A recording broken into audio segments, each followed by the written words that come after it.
4월 주제 부르심입니다. 오늘은 그 세 번째 시간인데요. 오늘 말씀의 제목은 두 번째 시내산에서의 부르심입니다. 함께 보실 본문은 출애굽기 19장 1절에서 6절 말씀입니다. 저와 성도님들이 한 절씩 교대로 읽다가 마지막 절은 함께 읽도록 하겠습니다.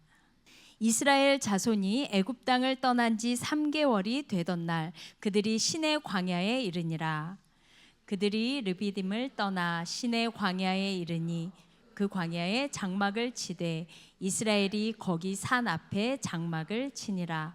모세가 하나님 앞에 올라가니 여호와께서 산에서 그를 불러 말씀하시되 너는 이같이 야곱의 집에 말하고 이스라엘 자손들에게 말하라.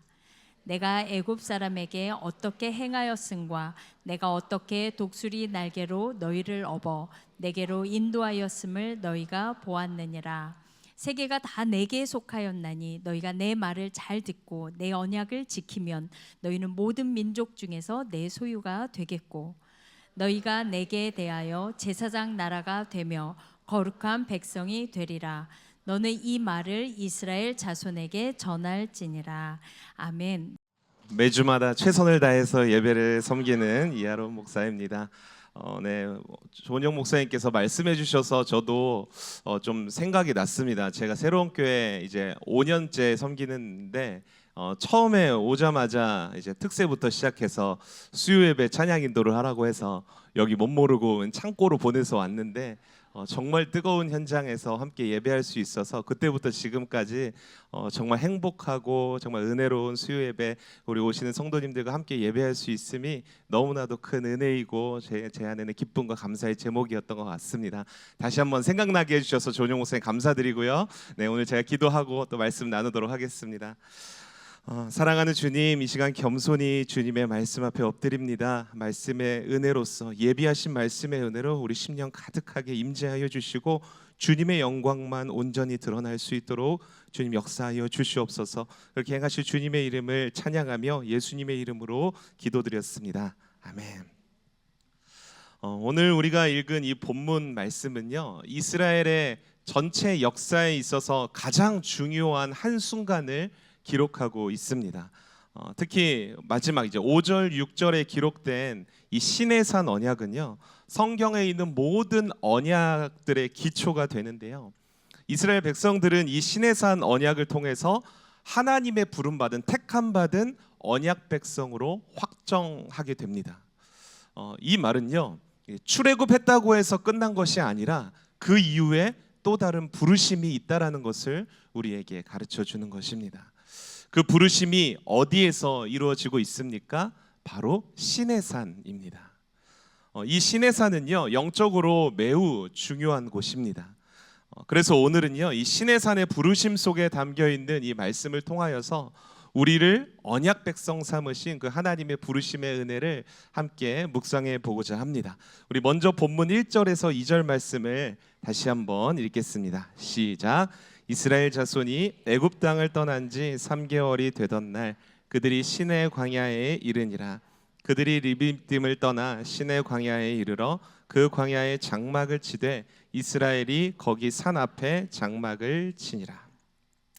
모세가 이끄는 이스라엘 백성들은요, 출애굽한 이후에 시내 광야에 도착했습니다. 그리고 시내산 앞에 장막을 쳤다라고 기록하죠. 대부분의 이스라엘 백성들은요, 그곳에 도착해서 아마 한숨을 푹 내셨을 거예요.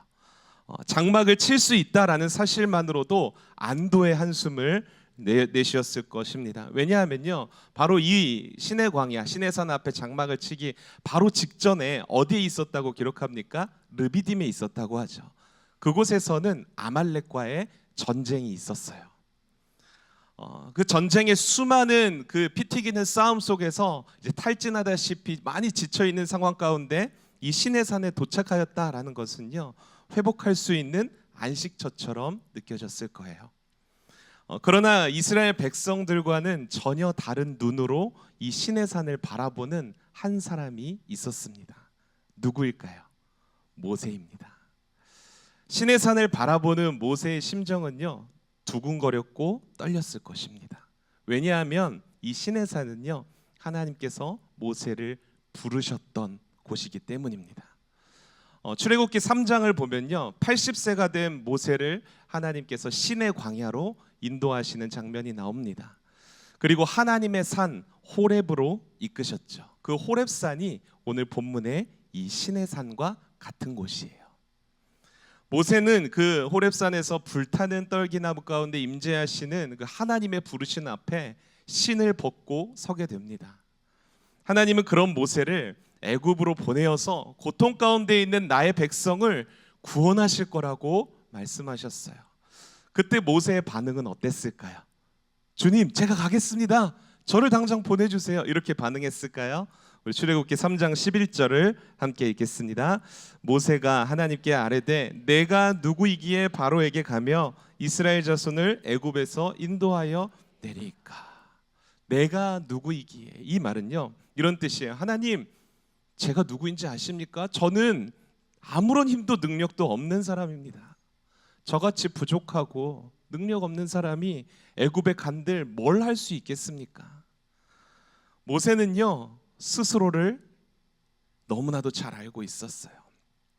과거에 젊고 혈기 있었고 또 애굽의 왕자의 신분으로 권력과 지혜가 충만했을 때가 아니라 이미 그 모든 신분도 능력도 지혜도 없는 지금은 80세 다 늙은 이 노인이 하나님의 부르심에 나아가서 그 애굽 땅에서 어떻게 이스라엘 백성들을 구출하여 낼 수 있을까?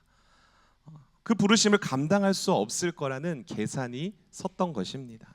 참 믿음 없는 모습이죠. 그러나 우리는요 이 모세의 모습을 보며 왜 이렇게 믿음이 없을까 마냥 비난할 수가 없습니다. 왜 그렇죠? 이 모세의 모습이 바로 우리의 모습이기 때문이에요. 우리는 늘 하나님의 부르심 앞에서 하나님의 부르심을 바라보기보다는요 나를 봅니다. 내가 그럴 만한 능력이 있을까? 내가 그 일을 감당할 상황인가? 왜 하필이면 이때 나를 부르시는 걸까? 나의 상황과 나의 자격 없음과 이 타이밍을 계산하면서 결국에는 고개를 절레절레 흔들어요. 저는 안 됩니다, 하나님. 그러나 우리는 기억해야 합니다. 그 하나님의 부르시는 때는요 가장 완벽한 타이밍이라는 것을요. 내가 능력이 있느냐 없느냐, 내가 감당할 만한 상황이냐 아니냐, 그런 것은 중요치 않습니다. 왜 그렇습니까? 하나님은요 그 부르심에 순종하는 자와 함께 하시는 분이시기 때문이에요.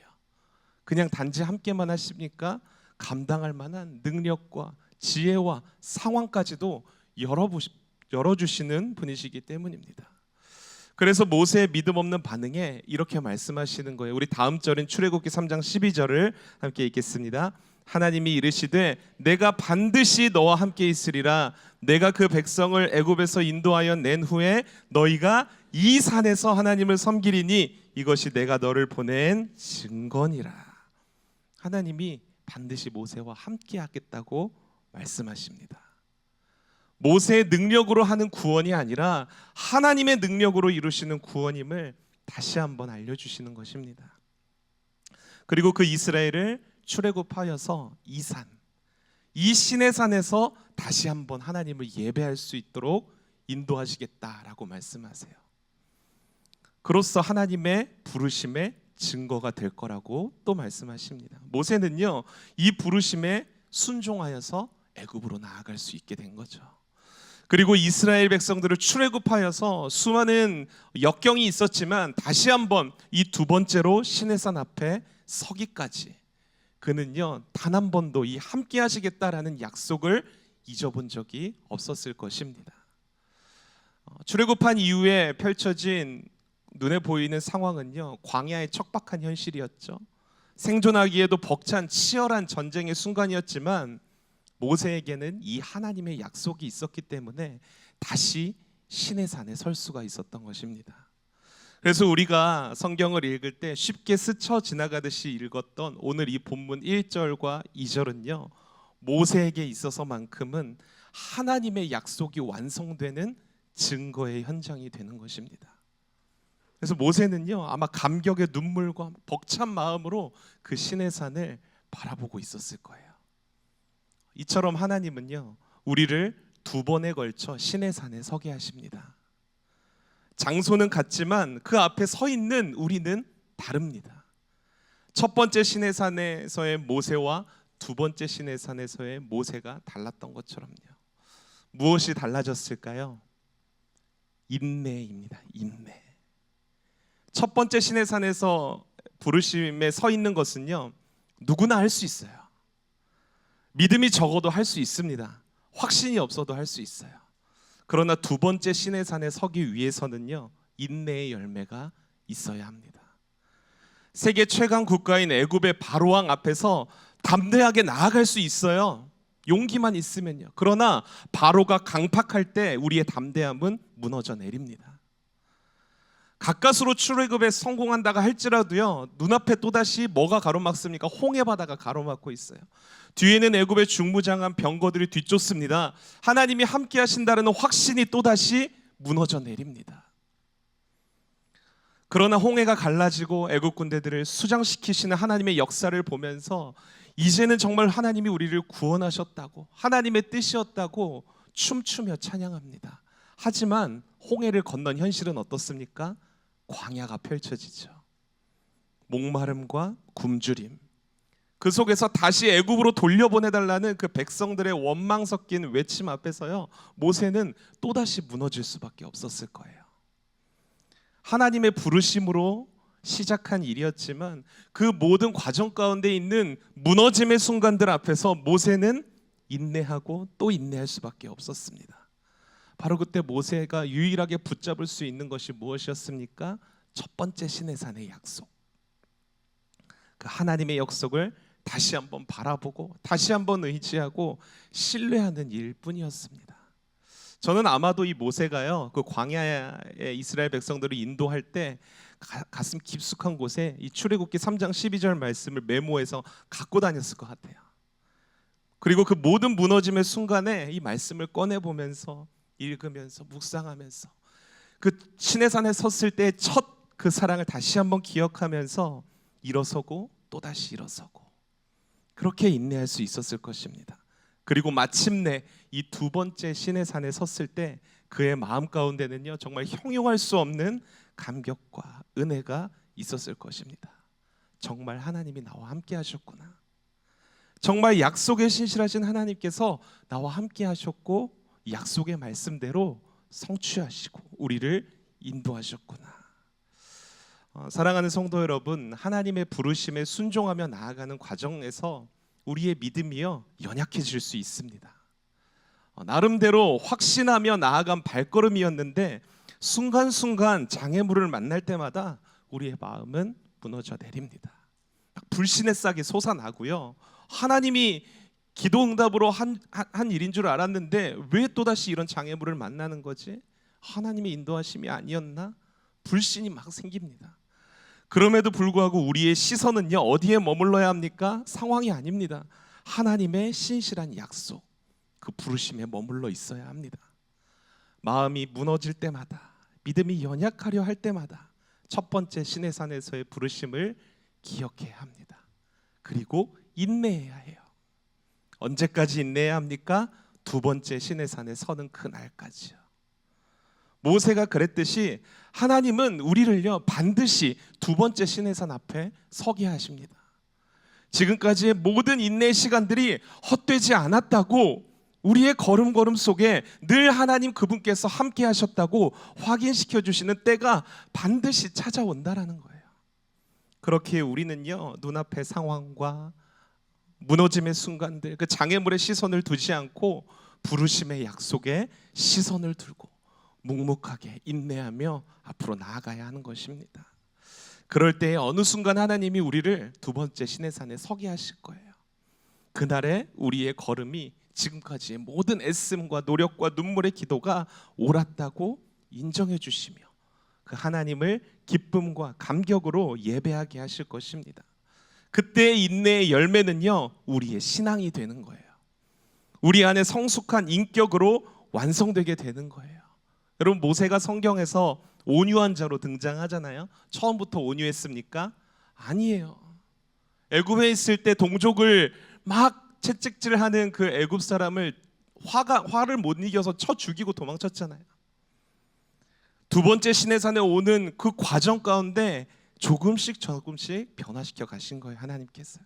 그리고 이제 이후로는요, 어떤 사람으로 변화됩니까? 또다시 찾아오는 무너짐의 순간 앞에서도요, 이제는 더 이상 무너지지 않을 수 있는 그런 온유한 자로, 이겨낼 근육이 생긴 자로 설 수 있게 된 것입니다. 그래서요, 우리는 그 두 번째 시내산에 서기까지 인내의 열매를 맺기 위해 약속의 말씀을 붙들고 기도해야 하는 것입니다. 오늘 이 자리 가운데 혹시 아직 내 눈앞에는 두 번째 시내산은 보이지도 않는데 계속해서 왜 나는 무너짐의 순간들이 계속해서 찾아오는 거지? 그 무너짐의 순간을 통과하시는 분들이 계시다면요, 오늘 이 출애굽기 3장 12절의 말씀을, 약속의 말씀을 붙드시기를 바랍니다. 내가 너와 항상 함께 있으리라. 너는 반드시 두 번째 시내산에서 하나님을 예배하게 될 것이며 그것이 너를 보낸 증거가 될 것이다. 이 말씀을 붙들고 인내로 기도하는 저와 여러분들이 될 수 있기를 소망합니다. 우리 이어서 본문 3절을 함께 읽겠습니다. 모세가 하나님 앞에 올라가니 여호와께서 산에서 그를 불러 말씀하시되 너는 이같이 야곱의 집에 말하고 이스라엘 자손들에게 말하라. 하나님은 다시 모세를 그 시내산 위로 부르십니다. 그리고 이렇게 말씀하세요. 너는 이같이 야곱의 집에 말하고 이스라엘 자손들에게 말하라. 하나님은 이스라엘 백성들로 하여금 그 언약의 대표자 야곱의 인생을 다시 한번 떠올리게 합니다. 야곱의 이름이 무슨 뜻이죠? 속이는 자, 발 뒤꿈치를 잡는 자라는 뜻입니다. 야곱은 그 이름의 뜻대로 형 에서와 아버지 이삭을 속이고 축복을 가로챈 그런 욕심이 많은 아주 인간적이고 연약한 자였습니다.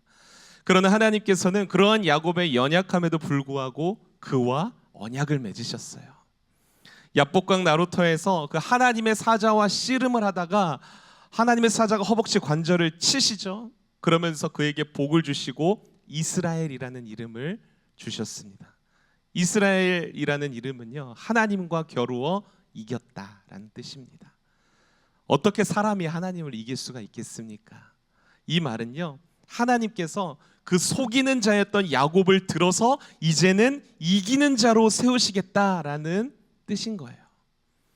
야곱은요, 그 이후로 평생을 절름발이로 살았지만요, 그의 절뚝이는 걸음은요, 하나님의 약속의 흔적이 되며 증거가 되었습니다. 이 야곱의 인생을 통해서 알 수 있는 것이 무엇입니까? 하나님의 약속은요, 인간의 어떤 자격과 능력에 의해서가 아니라 오직 하나님의 주권과 은혜로 주어진다는 진리를 깨닫게 하십니다. 너희들이 잘나고 강해서 출애굽한 것이 아니란다. 너희가 자격이 있어서 이 시내산 앞에 다시 서 있는 것이 아니다. 너희들은 오직 하나님의 주권과 은혜로서 이 자리에 서 있는 것이다. 다시 한번 확인시켜 주시는 거예요. 그렇습니다. 모세와 이스라엘뿐만 아니라 오늘 이 예배 자리에 있는 저와 여러분들도요, 한 사람도 예외 없이 하나님의 주권적인 은혜로 이 자리에 있는 줄로 믿습니다.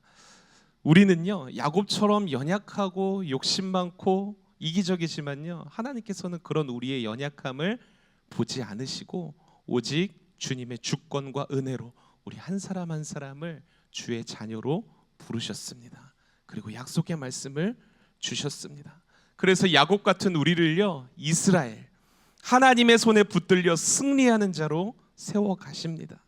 그렇게 해요. 우리는요, 우리의 자격이나 우리의 능력이나 우리의 어떠함을 자랑해서는 결코 안 됩니다. 오직 그 하나님의 은혜만 자랑해야 합니다. 신방을 하다 보면요, 이렇게 돌아가면서 순원분들의 기도 제목을 듣게 되는 시간이 있습니다. 대부분 아주 디테일한 것까지 이렇게 기도해 달라고 요청을 해요. 몇 월 며칠 막 이렇게 날짜까지 말씀하시면서 굉장히 디테일하게 기도 제목을 요청을 하십니다. 근데 꼭 한 분씩 그런 성도님들이 있으세요. 목사님, 저는요 그냥 늘 감사해요. 항상 감사해요. 그런데 가만히 그 삶의 이야기를 듣다 보면요, 감사할 수가 없는 상황이에요. 그런 상황인데도 감사와 하나님의 은혜를 고백하시는 거죠. 저는 처음에 그런 분들을 보면요, 그런 생각이 들었어요. 아, 정말 감사해서 그러시는 걸까? 아니면은 뭐 내가 좀 불편해서 오픈하지 못하시는 걸까? 그런 생각이 들었는데요. 이제는 그분들의 마음을 어렴풋이 알아가게 됩니다. 살아가는 현실에서는 비록 문제도 있고 어려움도 있고 고통도 있고 눈물도 있지만 그 모든 것들이 나에게 주신 하나님의 은혜에 비하면 결코 아무것도 아니라는 것을 깨달으신 거예요. 그래서 어려움도 있고 눈물도 있고 고통도 있지만요, 언제나 그 입술에서는 감사와 은혜에 대한 고백이 쏟아져 나올 수밖에 없는 것입니다. 사랑하는 여러분, 하나님께서 야곱과 같은 우리를 이스라엘로 이끄시는 분임을 믿으십니까? 나의 나된 것은 오직 하나님의 은혜임을 여러분 정말로 믿으십니까? 그렇다면요, 하나님의 은혜만 자랑하십시오. 어떠한 부르심 앞에서도 나의 자격이나 능력이나 어떠함을 계산하지 않고 순종하시기를 바랍니다. 내 삶의 현실은 비록 광야 같을지라도 그 광야 한가운데 서서 감사를 선포하십시오. 하나님의 은혜를 더욱 깊이 묵상하십시오. 그럴 때에 그 상황을 이겨낼 수 있는 은혜의 감격이 우리 안에 회복되어지는 거예요. 주님과의 첫사랑도 회복되어지는 것입니다. 그것이 바로 이 두 번째 시내산에서 깨닫는 신앙의 진리입니다. 저는 여기 있는 저와 여러분, 우리 모두가 이 야곱이 이스라엘이 되었던 은혜를 기억하면서 오직 감사와 순종으로 주님의 부르심 앞에 나아갈 수 있기를 주님의 이름으로 축복합니다. 이어서 4절을 함께 읽겠습니다. 내가 애굽 사람에게 어떻게 행하였음과 내가 어떻게 독수리 날개로 너희를 업어 내게로 인도하였음을 너희가 보았느니라. 이 구절을 자세히 보시면 내가라는 단어가 3번이나 계속해서 반복돼서 사용하는 것을 볼 수 있습니다. 무슨 뜻입니까? 이 출애굽과 이 시내산에 오게 되는 모든 과정이 하나님이 하신 일이라는 것을 강조하고자 함입니다. 그리고 이를 통해서 한 가지를 깨닫게 하십니다. 구원은 오직 하나님의 일방적인 사역이다. 당연한 말 같지만 구원이 하나님의 사역이다라는 것을 알려면요, 믿음의 눈이 필요합니다. 여러분, 역사학자의 눈으로 이 출애굽의 사건을 한번 보면요, 모세라는 어떤 한 위대한 민족적 지도자가 혁명적인 반란을 일으켜서 민족을 탈출시킨 사건으로 분석을 할 거예요. 과학자의 눈으로 이 출애굽 사건을 보면요, 말도 안 되는 10가지의 제왕과 또 홍해가 막 갈라지는 일들, 만나와 메추라기, 구름 기둥과 불 기둥을 막 과학적으로 증명해내려고 할 것입니다. 그러나 여러분, 믿음의 눈으로 이 출애굽 사건을 보면요, 그 안에 있는 역사와 인물들, 그 사건들 이면에 이 모든 것들을 주관하고 계시는 하나님의 일하심을 발견할 수가 있는 것입니다. 그래서 신앙의 본질은요, 그 하나님의 구원 사역을 보느냐 보지 못하느냐의 싸움인 것입니다. 하나님의 구원 역사가 있느냐 없느냐가 아닙니다. 하나님의 구원 역사는 언제나 있는데 그것을 우리가 보느냐 보지 못하느냐의 싸움이에요. 하나님의 역사는요, 우리가 느끼지 못하는 순간에도, 지금 이렇게 우리가 이 창고 같은 에스하우스에 모여서 예배하는 순간에도 온 우주 만물을 섭리로 다스리시며 그분의 구원의 손길로서 통치하여 구원을 이루고 계십니다. 믿으시죠? 하나님께서는 이스라엘 백성들이 그런 믿음의 눈을 갖기를 원하셨어요. 왜냐하면요, 앞으로 이제 이 시내산에서 약속의 땅으로 나아갈 일이 남았는데 그 과정에서 무엇보다도 믿음이 필요했기 때문입니다. 실제 이 시내산에서 가나안 땅으로 가기 위해서 이스라엘 백성들이 제일 먼저 했던 게 무엇입니까? 정탐꾼을 보내는 일이었어요. 정탐꾼의 뜻이 무엇입니까? 먼저 가서 보는 자들이에요. 먼저 가서 보는 자들. 그들이 가나안 땅에서 본 것은 무엇입니까? 젖과 꿀이 흐르는 땅과 그 땅을 이미 차지하고 있는 강성한 가나안 족속들을, 그들을 향한 두려움이었어요. 그들 중에서 단 2명 여호수아와 갈렙만 믿음의 눈을 들어서 그 가나안 땅을 반드시 차지하게 하실 하나님의 역사를 보았던 것입니다. 그 결과 어떤 일이 일어납니까? 40년간 이스라엘이 광야를 유리방황하게 됩니다. 믿음의 눈을 들어 하나님의 역사를 본 여호수아와 갈렙을 제외한 모든 이스라엘 백성들이 광야에서 죽게 돼요. 사랑하는 성도 여러분, 두 번째 시내산에서 기억해야 할 또 한 가지의 진리는요, 보이지 않는 하나님의 역사를 바라보는 믿음의 눈이 우리에게 있어야 한다라는 것입니다. 이것은요, 있어도 되고 없어도 되는 조건이 아닙니다.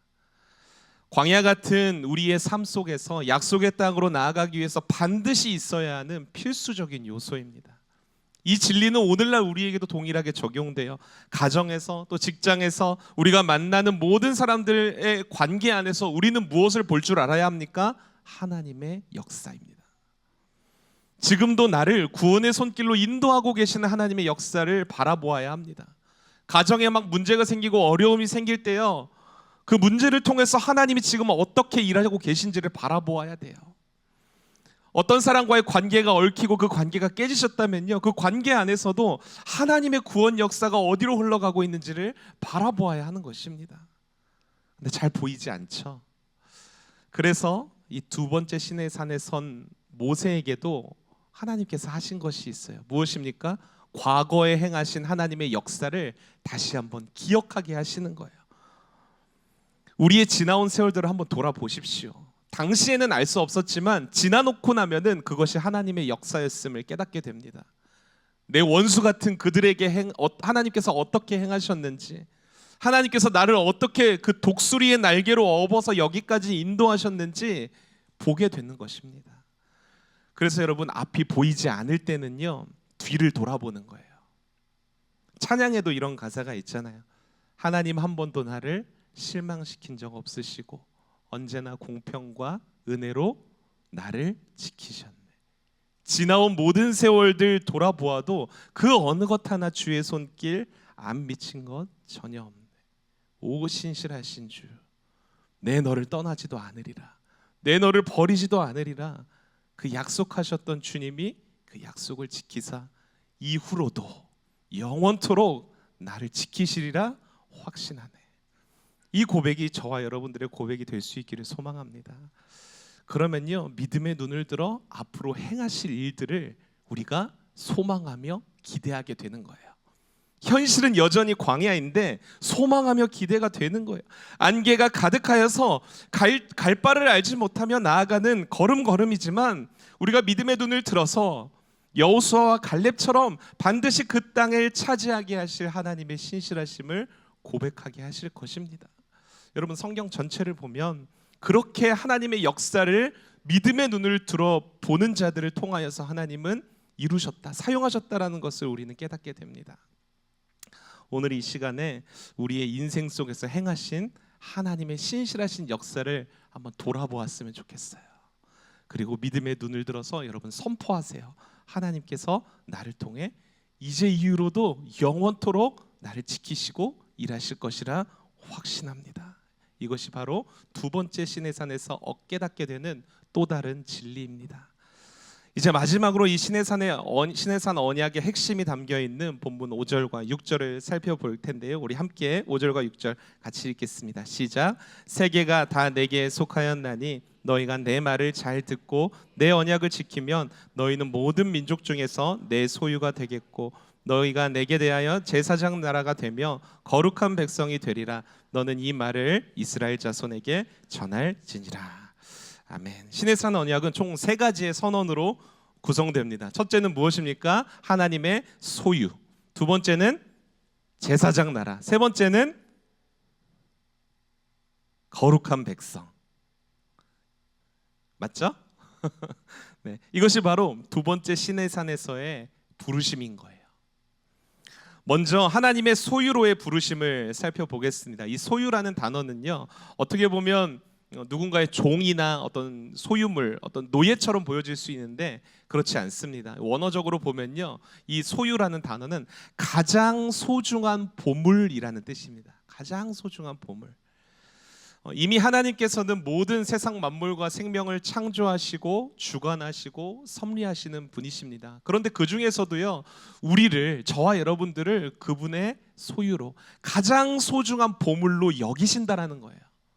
이미 하나님께서 창조하신 창조물인데, 소유물인데 우리를 가장 보물로 여겨주신다는 거예요. 이것이 우리의 믿음의 뿌리가 되어야만 합니다. 여러분, 세상 사람들은 자신의 존재의 뿌리를 어디서 찾습니까? 출신에서 찾습니다. 뭐 어디 혈통이냐, 누구 집안이냐, 어느 대학 나왔냐, 어느 직장을 다니느냐, 자산이 얼마냐, 사회에서 얼마나 잘 나가고 인정받고 힘이 있는가, 이런 기준에서 뿌리를 찾아요.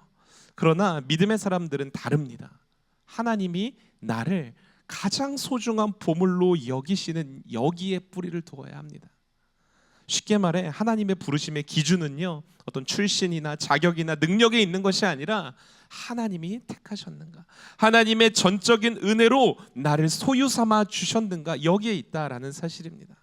여러분, 하나님께서 이스라엘 백성들을 왜 자신의 백성으로 택하셨는 줄 아십니까? 신명기 7장 7절에서 8절을 같이 읽겠습니다. 여호와께서 너희를 기뻐하시고 너희를 택하심은 너희가 다른 민족보다 수요가 많기 때문이 아니니라. 너희는 오히려 모든 민족 중에 가장 적으니라. 여호와께서 다만 너희를 사랑하심으로. 여기까지만 읽겠습니다. 택하신 이유가 무엇입니까? 다만 사랑해서. 여러분, 우리가 조건 없는 하나님의 사랑 안에 있다는 사실을 결코 잊어서는 안 됩니다. 특별히 우리 다음 세대들을 보면요, 우리 자녀들을 보면요, 가면 갈수록 자존감이 낮아지는 것 같아요. 왜 그렇습니까? 세상의 기준이 너무나도 높기 때문입니다. 그 기준에서 경쟁해야 되고 비교해야 되고 스스로를 평가하다 보니까 너무나도 보잘것없는 거예요. 하찮고 가치 없는 사람으로 생각해요. 여러분, 그래서 요즘 나타나는 가장 큰 특징이 뭔지 아십니까? 우리 아이들이 세상과 단절되려 합니다. 등교를 거부하고 방 안에 틀어박혀서 나오지를 않아요. 이런 우리 자녀들에게 가장 필요한 것이 무엇입니까? 전문가의 상담입니까? 어떤 약물적인 처방입니까? 아닙니다. 그들에게 가장 필요한 것은요, 그들 자신이 하나님께서 가장 사랑하는 가장 소중한 보물이라는 진리를 깨닫고 경험하는 일입니다. 이 확신이 있다면요, 세상 속에서 흔들리지 않을 수 있습니다. 죄 가운데 있을지라도 다시 여호와께로 돌아올 수 있는 회복력이 생기는 거예요. 그래서 우리는 자녀들을 위해 기도할 때요, 여러분, 학업을 위해서, 입시를 위해서 기도하시죠. 어떤 관계를 위해서 기도하시죠. 그것보다도요, 우리 자녀들이 하나님이 사랑하시는 가장 소중한 보물이라는 것이 뿌리 깊게 새겨지도록 기도해야 하는 줄로 믿습니다. 그 부르심을 굳건히 붙잡을 때요, 우리 자녀들은 영적 거목으로 자라날 수가 있는 거예요. 간절히 바라기는 우리 모두가 이 하나님의 소유된 백성이라는 정체성을 회복할 수 있기를 축복합니다. 뿐만 아니라 우리 가족들과 우리 자녀들, 또한 그들도 하나님의 그 사랑 안에, 영원하신 사랑 안에 거할 수 있도록 기도하는 저와 여러분이 될 수 있기를 축복합니다. 두 번째, 제사장 나라로의 부르심입니다. 제사장은요, 구약 시대에 하나님과 이스라엘 백성들 사이를 중보하는, 그러니까 브릿지 역할을 감당하는 사람이었습니다. 이스라엘이 제사장 나라로 부름받았다라는 것은요, 세상과 하나님의 사이를 잇는 브릿지가 되었다라는 것을 의미합니다. 세상과 하나님을 연결하기 위해서는요, 우리가 한 손엔 복음 들고 한 손엔 사랑을 들고 세상 속으로 들어가야만 합니다. 언제나 우리가 있는 곳은 평강이 있어야 하고요, 우리는 그 평강의 주체인 피스메이커가 되어야 합니다. 실제로 구약의 제사장의 삶을 보면요, 자기 자신을 위한 삶을 살지 않았어요. 다른 사람들을 하나님과 연결해주기 위한 중보자적인 삶을 살았습니다. 그런 사명이 바로 우리에게 있다라는 거예요. 이 약속은요, 하나님께서 아브라함과 맺으신 언약에서도 살펴볼 수 있는데요, 우리 창세기 12장 2절을 같이 한번 읽겠습니다. 시작. 내가 너로 큰 민족을 이루고 내게 복을 주어 내 이름을 창대하게 하리니 너는 복이 될지라. 여기서 너는 복을 흘려보내는 자가 될지라, 너는 복을 빌어라, 이렇게 말하지 않고 뭐라고 말합니까? 너는 복이 될지라, 이렇게 말씀하십니다. 하나님이 말씀하신 복은요, 물질적인 게 아니라 우리가 복이 되는 것입니다. 무엇입니까? 인격이고 성품이고 삶에서 흘러나오는 선한 영향력이라는 것입니다. 그 본을 보여주신 분이 바로 예수님이시죠. 그래서 히브리서 기자는요, 예수님을 우리의 대제사장이라고 말씀하세요. 그분의 이름으로 은혜의 보좌 앞에 담대히 나아갈 담력을 얻었다고 말합니다. 그래서 우리는요, 예수님의 인격과 성품을 닮아가야 하는 것입니다. 예수님의 사랑을 우리의 삶에 담아내야 하는 것입니다. 이제 우리는요, 오늘을 끝으로 이제 다음 주부터는 수요 예배를 가든5에서 드리게 됩니다. 설레시죠? 세상전으로 가는 것이 뭐 들뜨기도 하겠고 또 감격스럽기도 하지만요, 단지 좋은 공간으로 이사하는 것이 아니라 제사장 나라로의 부르심에 순종하는 걸음이라는 것을 여러분 기억하셨으면 좋겠어요. 우리가 그곳에 가면요, 그곳의 상인들이 우리를 주목하게 될 거예요. 이미 매스컴도 주목을 하고 있죠. 여러분, 세상이 왜 교회를 주목합니까? 뭐가 다른지 보고 싶어 하는 거예요. 과연 뭐가 다를까? 무엇이 달라야 합니까? 옷차림 이렇게 좀 예쁘게 차려입고 가면 됩니까? 아니에요. 인격과 성품이에요. 크리스찬 에티켓이고요. 더욱 낮아지려 하고 배려하려 하고 희생하려 하고 섬기는 것에 있는 것입니다. 대제사장이신 예수께서 하늘 영광 버리시고 이 땅 가운데 낮아지셨어요. 사람의 몸을 입고 오셨어요. 그분께서 생명까지 내어주시면서 우리를 섬기십니다. 그러면서 천국의 문을 열어 넣으셨어요. 그렇듯이 우리 또한 낮아지고 섬기고 나는 죽고 예수로 살면서 그들에게 세상 가운데 천국이 여기 있습니다 보여주는 삶인 거예요. 그런 우리를 통하여서 가든5가 변화될 줄로 믿습니다. 송파구가 변화되며 한국과 열방이 복음으로 물들게 될 줄로 믿습니다. 마지막으로 이제 거룩한 백성으로의 부르심입니다. 이 거룩이라는 단어의 뜻이 무엇입니까? 구별되다라는 뜻입니다. 구별되다. 무엇이 구별되어야 할까요? 가치관과 방식과 삶의 질서입니다. 이 말은요, 세상과 등지고 그들을 배척하고 세상과는 반대로 살아라 이런 말이 아닙니다. 세상 한가운데서 하나님의 가치관, 하나님의 방식, 하나님의 질서로 살아가는 사람들이 바로 거룩한 백성들입니다. 중요한 것은 우리의 삶의 모든 기준에 하나님의 그 말씀이 있어야 한다는 것입니다. 작은 것에서부터 이 구별됨이 없다면요, 우리는 세상을 밝히는 그 빛의 사명을 감당할 수가 없습니다. 여러분, 왜 점점 교회가 세상 속에서 영향력을 잃어가는 줄 아십니까? 어떤 몇몇 지도자들의 도덕적 문제 때문입니까? 아니면 신학적인 이유 때문입니까? 성경이 잘못돼서입니까? 아닙니다. 성도들에게 구별됨이 없기 때문입니다. 성도들의 삶에 점점 이 말씀을 살아내는 몸부림이 사라져가고 있기 때문에 우리가 힘을 잃어가고 있는 거예요. 제가 청소년부를 이렇게 담당하고 있을 때요, 한 학생이 수련회에서 막 성령 충만하게 막 은혜를 받았어요. 그리고 기도하면서 하나님께서 도전을 주신 게 있대요. 내가 다니는 학교를 축복하면서 그 학교를 위해서 기도하라는 메시지를 하나님께서 주신 거예요. 그래서 그 아이는요, 그때부터 매일 학교 점심시간에 혼자 막 자기가 이 학교의 대제사장처럼 학교를 향해서 손을 뻗고 기도하기 시작했습니다. 근데 한 몇 달이 지나고 교회에 온 그 친구의 표정이 심상치가 않은 거예요. 예배 시간에도 막 눈물이 마르지 않도록 막 눈물을 흘리면서 예배를 드리는 거예요. 그래서 제가 예배 끝나고 물어봤어요. 누구야? 무슨 일 있었어? 물어봤습니다. 근데 그 친구가 이렇게 말했어요. 당시 제가 이제 전도사였으니까, 전도사님, 저는 학교를 위해서 기도하라는 마음 주셔서 순종했는데요, 아무것도 달라지는 게 없어요. 저희 반에 교회 다니는 애들이 있어서 같이 기도하자고 했는데도요, 아무도 함께하지 않아요. 그래서 지금까지 저 혼자 기도하고 있어요. 근데요, 이게 정말 잘하는 일이 맞을까요? 물어보더라고요. 저는 그 친구의 이야기를 들으면서 이런 생각이 들었습니다. 됐다. 이 아이 때문에 그 학교가 살겠구나. 이 아이의 몸부림 때문에 그 학교가 복받겠구나. 지금 시대에도 이렇게 구별된 한 사람의 예배자가 있기 때문에 이 땅에는 소망이 있겠구나, 이런 생각이 들었습니다. 사랑하는 여러분, 하나님께서 이 시대에 쓰시는 사람은요, 누가 알아주지 않아도 세상에서 인정받거나 뭔가 달라지지 않는다고 할지라도요, 그 말씀이 나의 생명인 줄로 알고 붙들고 몸부림치며 그 구별됨을 지키려는 한 사람의 예배자를 하나님께서 사용하시는 줄로 믿습니다. 그 구별된 한 사람이 세상을 변화시키는 것입니다. 그리고 그 구별된 한 사람을 통해서 또 다른 한 영혼이 주께로 돌아오는 거예요. 여러분, 특별히 가정 안에서 믿지 않는 가족을 위해서 오랫동안 기도해 오신 분들이 있으시죠? 먼저 여러분 자신을 구별된 한 사람의 예배자로 변화시켜 달라고 기도해야 됩니다. 내 가족이 변화되는 게 먼저가 아닙니다.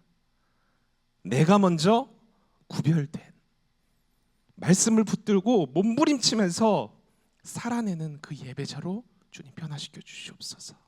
여러분, 내가 변하지 않고 내가 구별되지 않으면요, 그 누구에게도 영향을 줄 수 없습니다. 말씀을 붙드는 몸부림을 살아내셔야 합니다.